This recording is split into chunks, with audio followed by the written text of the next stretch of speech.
আসসালামু আলাইকুম রহমতুল্লাহি ওবরাকাতু। সম্মানিত দর্শক শ্রোতা, প্রিয় ভাই ও বন্ধুরা, আজকের এই ভিডিওতে আমরা আপনাদের সাথে আলোচনা করব একটা গুরুত্বপূর্ণ স্বপ্নের ব্যাখ্যা নিয়ে। যদি কোনো ব্যক্তি নিজের জ্বর অথবা সর্দি কাশি দেখে তো তার ব্যাখ্যা কি, আলোচনা বুঝতে সাথেই থাকবেন। যারা এখনও চ্যানেলটি সাবস্ক্রাইব করেননি, সাবস্ক্রাইব করতে বলবেন না।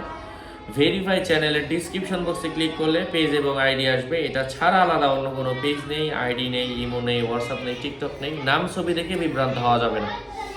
প্রত্যেক ভিডিওতে আলাদা সাবধান করি, সতর্ক করি। যাই হোক, সম্মানিত প্রিয় উপস্থিতি, শেখ আবু সাদ রহমতুল্লাহি আলাইহি বলেন, জ্বর স্বপ্নে দেখা এটা শুভ নয়, কেননা এটা মৃত্যুর পূর্ব লক্ষণ এবং আজরাইল আলাইহিস সালামের দূত। নিজেকে জ্বরে আক্রান্ত দেখলে স্বপ্নদ্রষ্টা এমন কোনো কাজ করবে যা তার ধর্ম বিনষ্ট করে দিবে। অবিরাম জ্বর গুনাহের উপর অটল থাকার মর্মবাহী। জ্বর এটা পাপের লক্ষণ। কেঁপে কেঁপে জ্বর আসা এটা অলসতার লক্ষণ, বুঝতে হবে।